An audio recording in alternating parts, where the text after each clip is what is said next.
I'm Amy, I'm living in Chrysalis, and I'm testing out the mother of all palettes.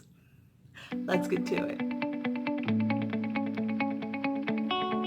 Welcome or welcome back to my channel. I'm always happy to see you, and if you are new here, don't forget to like, subscribe, comment, share, all that good stuff. So, things have been a little strange, and I've been mostly doing live streams for quite some time, but it's time to get back into some regular produced videos, especially when it comes to things that I believe merit a bit more attention.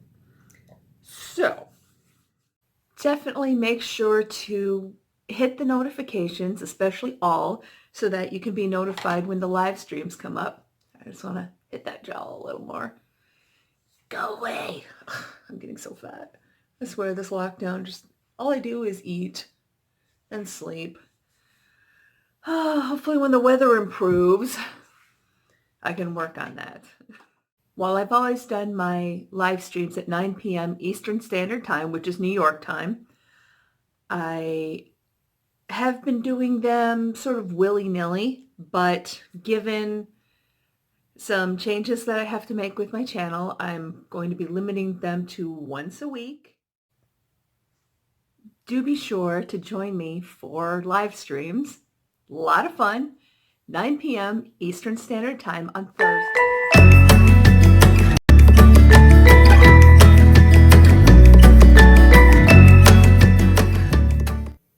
But anywho, I don't know, maybe I was feeling all cocky for my stimulus check and decided to bite the bullet and get a Mothership. So let's take a look at this bad boy. I did not unbox it on camera because of the explosion of packing materials that one always gets with a Pat McGrath order. I got this directly from her website. So yeah, she packs them with these annoying. I mean, they're cool. They're annoying. They're these like black plastic zigzag strips, and they actually burst out of the box. A lot of times when you get it, you can actually see a couple of them coming out of the bottom of the box. It's kind of annoying, but I work with kids, so I'll just take them to work for craft materials if I ever go back to work again. We'll see how that goes. But I got through that mess and came to this. The first thing I noticed, that is a bit broken, so I'm not happy with that. Especially because generally people keep their Pat McGrath palettes in these folders. So I am going to contact the company to see if they can just send me another folder. Because unless I can tape it reasonably, I don't want to get stupid about it, but I do want to protect the surface. Now, another thing I noticed about this is it's much less sturdy than I expected. I mean, there's the thickness of the cardboard. It's kind of flimsy, and the string is just a wrap string, like sort of old-fashioned file folders. Particularly a lot of legal and real estate ones use these. In contrast, the 6-pan palettes, which I believe Pat McGrath may be phasing out. I actually got this half price, which was awesome. It was a Trend Mood link. But this one has elastic here, and they have sturdy cardboard, which is what I was expecting.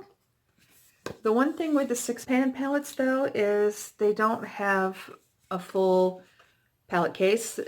This plastic thing is just mounted inside the cardboard. Yeah, these did not come with it. I did that myself. But still, with the exorbitant price of these palettes, I was expecting this to be a bit sturdier. Hard with the shade names. Well, let's talk about the shade names for a second.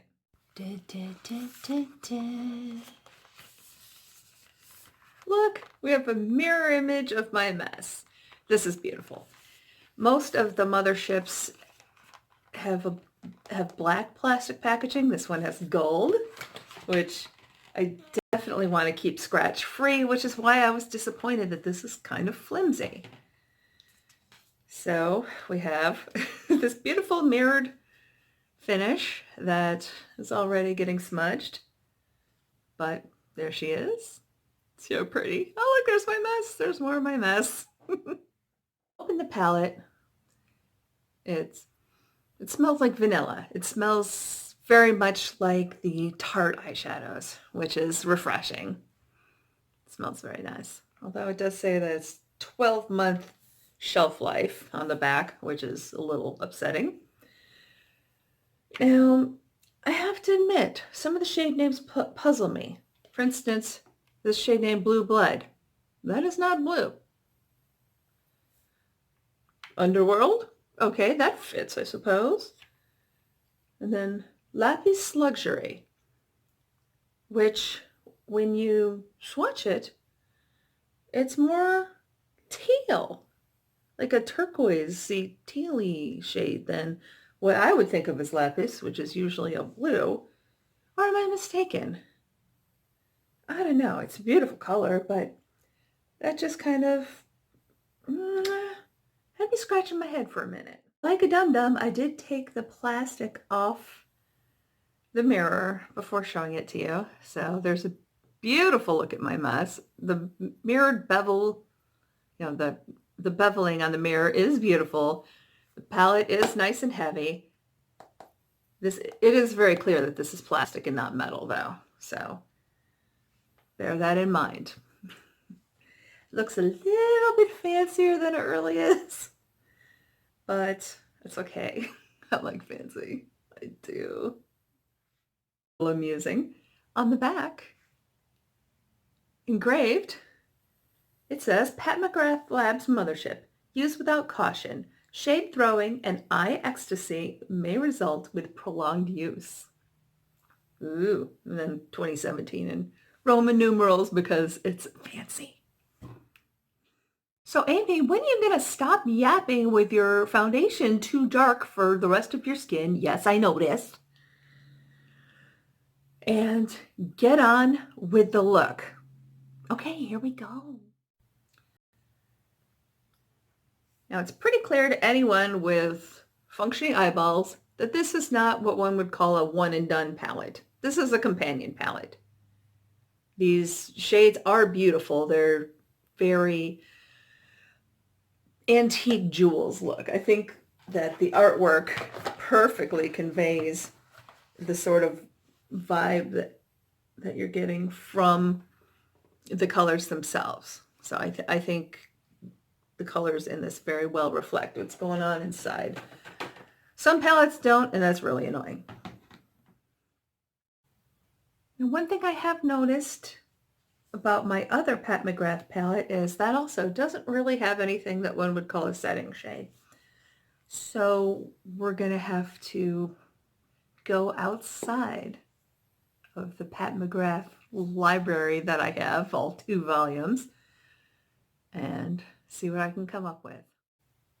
I've already applied my Urban Decay Primer Potion, which is a pretty standard item in my daily wardrobe, I suppose one could call it. But I decided to go ahead and go into my Tarte Pro. I think the vanilla scent inspired me. So I'm just going to go into Vintage, I think. Ow, dang it. Vintage, yeah, that one. Just going in with this, which by the way, I recently saw on Sephora.com the originals of these brushes. I've got the knockoffs. These are Ellen Tracy cheap ones. But I saw the original Artiste ones and I'm tempted. I'm going to get the 5-piece set, but wow, it's a lot of money. And I do actually like these, but I'm really curious to compare them to the original thing, so who knows. Maybe if I start to feel like I'm balling again. Given the top I'm wearing, I think you know and I know which shade I'm going to choose. Lapis Luxury.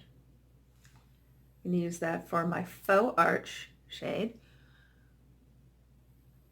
And again, I'm not going all the way out because I do plan to use a different color on the outer edge. Oh, look how crisp that line is. That's what I really like about these brushes. I feel like the shape of the brush really tends to leave a nice line. It's crisper with some than others, but I've definitely noticed with Pat McGrath shadows it's nice and crisp. Now another thing I do is I kind of just tap this on there, and then I kind of feather up a bit because I don't necessarily want as crisp a line on the top as I do on the bottom. I'll just do the other side here real quick. And I also want it to show, which is what the feathering does.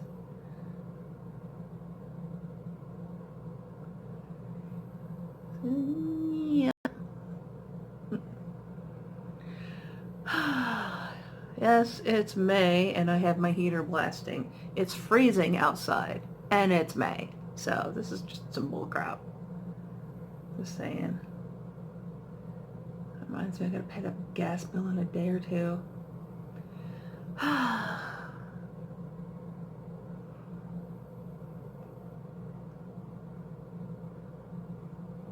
Okay. So here we go. So far, and go into Underworld because of course I am. I guess I think of this palette already as sort of like a Brenny goth's dream. Like the goth who likes to dress up in Renaissance gear as well. And again, I'm taking this brush, which I really want to get those Artiste brushes. I might just bite the bullet and do it at some point in life. Probably not the whole big ass set because that was like $270, but I might break down and get like the 5-piece set because it has the 3 brushes I have and then a couple others. That might be worth it. Alright, and here's that little spot on my eye that never wants to take eyeshadow, even if it's pat. Come on. You will submit to my will.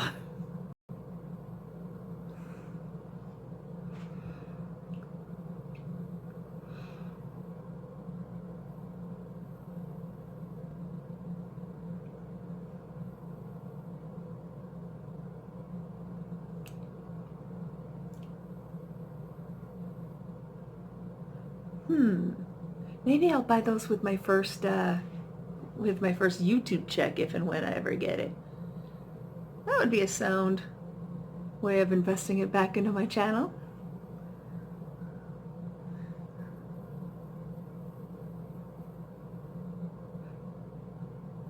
But look, you know how a lot of times when I apply that, okay, seriously, I was just about to say how when I apply the Pat McGrath eyeshadow with this brush and flick it in, I don't get a bunch of spray there, and then what do? I got it. I had it on my finger and wiped it right there because I'm clearly an idiot. Little micellar water and I'm all set. So let's choose the next shade. I'm thinking for the inner corner, I'm gonna go with Enigma right here. Enigma here.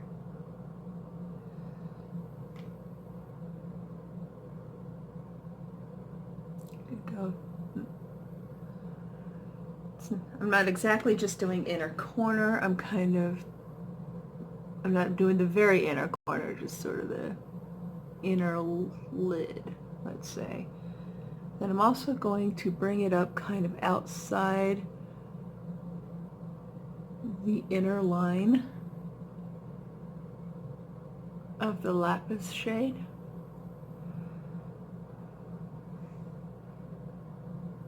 Like so. Just to give us More eyeshadow, more color, more color, more color, more color.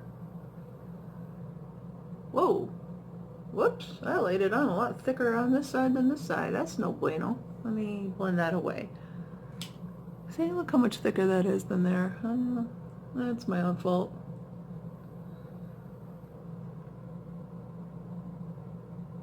Okay, I'll blend that a little too.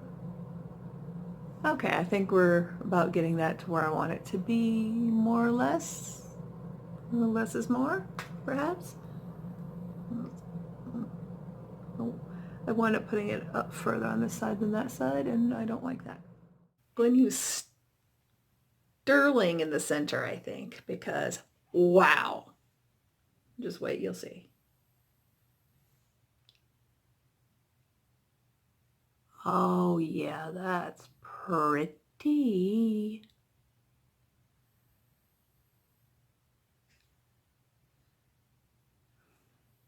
Right?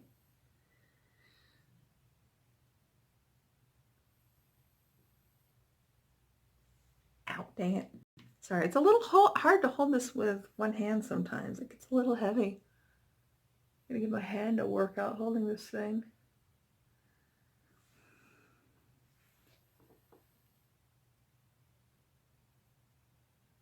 Okay. I'm gonna use the same shade on the arch.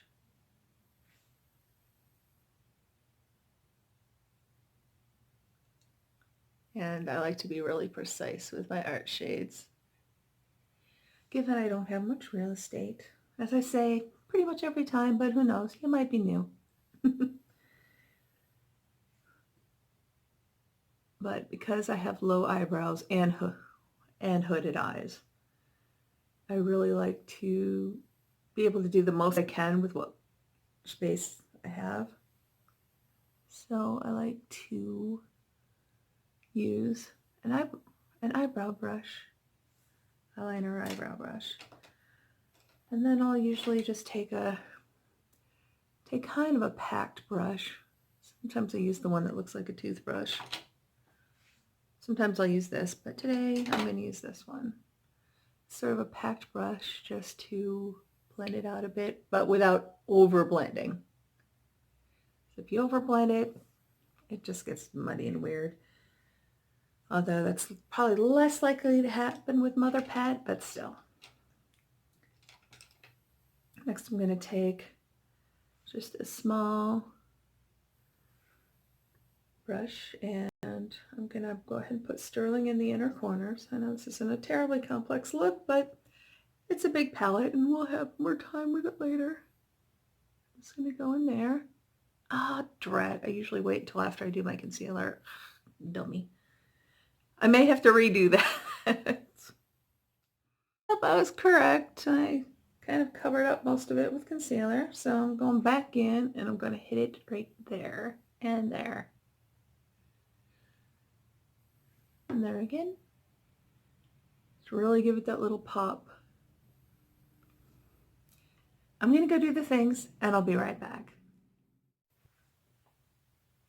Done the things. So here's the final look. Oh, I love how crisp the line is with this formula.